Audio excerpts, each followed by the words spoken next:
आपका पूरा आपको पता चल गया, मोसपी में पता चल गया, एनएसओ में दो आपके पार्ट हैं उसके पता चल गया है ना।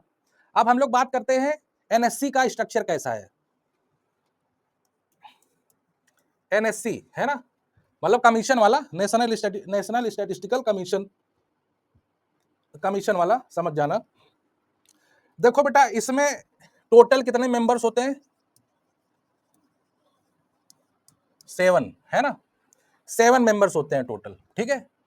तो इनके जो मेंबर्स होंगे, अच्छा देखो मेंबर्स उसी हिसाब से आप लोग पहले, अगर इसका काम नेशनल स्टैटिस्टिकल कमीशन का अगर आप लोगों को काम याद होगा तो इसके मेंबर्स को याद करने की जरूरत नहीं है ना, वो अपने आप ही याद हो जाएंगे, है कि नहीं।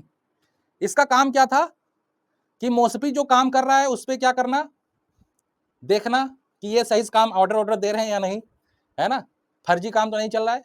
और एनएसएसओ में, सीएसओ में जो काम चल रहा है उसको क्या करना, ऑब्जर्व करना, ऑडिट करना, है ना बेटा। इसका मतलब ये है कि इनमें जो पर्सन होंगे ज्यादातर सब क्या होंगे, एक्सपर्ट होंगे। कुछ ऑफिसर्स होंगे, बाकी सब क्या होंगे, एक्सपर्ट्स होंगे। भाई एक्सपर्ट होंगे तभी ऑडिट वगैरह कर पाएंगे। ऑडिट करना मामूली बात थोड़ी है, बड़ी जिम्मेदारी का काम होता है ना, है कि नहीं। तो इसमें बेटा आपको पहला जो होगा मेन आदमी, चेयरपर्सन जिसको बोला जाएगा,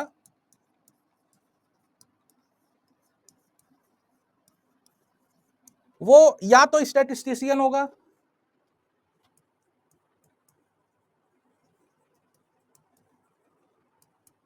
या सोशल साइंटिस्ट होगा, ठीक है।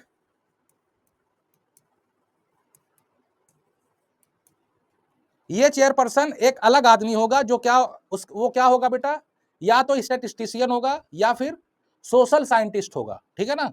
सोशल साइंटिस्ट एक पूरा ब्रॉड टॉपिक हो जाएगा, है कि नहीं। और इसमें और 2 लोग आएंगे, दूसरा पॉइंट लिख दे रहा हूं, समझ जाना। एनएससी के ही 2 मेंबर और होंगे जो ऑलरेडी किसी के मेंबर हैं, किसके, मोसपी में एक तो सेक्रेटरी साहब हैं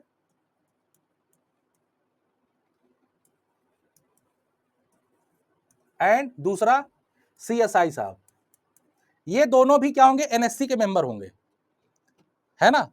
अब देखो आप लोग ये सोचो कि इसमें यूनियन मिनिस्टर रहेगा या नहीं, इंद्रजीत साहब रहेंगे या नहीं एनएससी में, बताओ बच्चों। नहीं रहेंगे ना भाई। अगर वो भी शामिल हो गए तो फिर एनएससी बनाने का फायदा क्या है कि नहीं, बताओ बच्चों। जैसे क्वेश्चन आपको ऐसे दे सकता है कि यूनियन मिनिस्टर आपका एनएससी में रहेगा या नहीं, तो आप लोग क्या क्या बोलोगे, नहीं रहेगा, ठीक है ना। समझ लो कि नहीं भाई, अगर वो भी शामिल हो जाए तो फिर आप फिर एनएससी बनाने का कोई मतलब ही नहीं है, फिर मत बनाते, है कि नहीं। और बाकी के मेंबर देखो कितने मेंबर हो गए अभी। चेयरपर्सन ये स्टैटिस्टिशियन है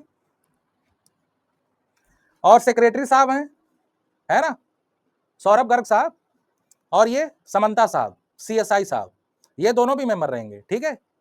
और जो फिर इसके बाद इसमें 4 एक्सपर्ट, 7 हो गए ना, एक ये, 2 लोग ये, 3 हो गए, बाकी एक्सपर्ट रहेंगे, ठीक है। एक्सपर्ट अलग अलग फील्ड में, ठीक है। एक तो आपके एक्सपर्ट रहेंगे स्टैटिस्टिक्स,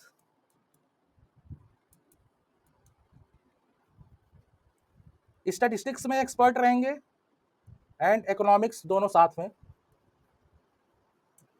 और दूसरा जो एक्सपर्ट रहेगा वो मैं बता देता हूं, उनको जानकारी रहेगी सोशल स्टैटिस्टिक्स के बारे में जानकारी,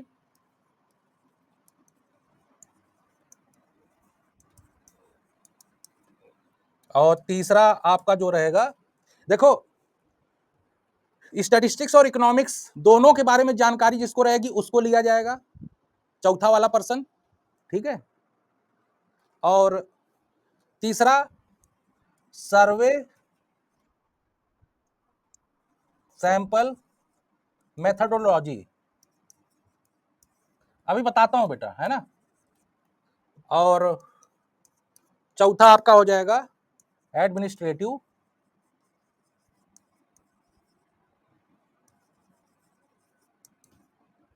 स्टैटिस्टिक्स के बारे में जिसे जानकारी रहेगी, ठीक है। अब देखो ये जो आपके मेंबर हैं, 7 मेंबर्स आपको जो दिख रहे हैं, इनमें से जो 3 मेंबर हैं वो तो कंपलसरी हैं। कौन कौन, चेयरपर्सन, सेक्रेटरी और चीफ स्टैटिस्टिक्स ऑफ इंडिया, ठीक है। बाकी की ये जो 4 मेंबर है ना बेटा, ये होते हैं नॉमिनेटेड। अब आप लोग नॉमिनेटेड का मतलब जानते हो?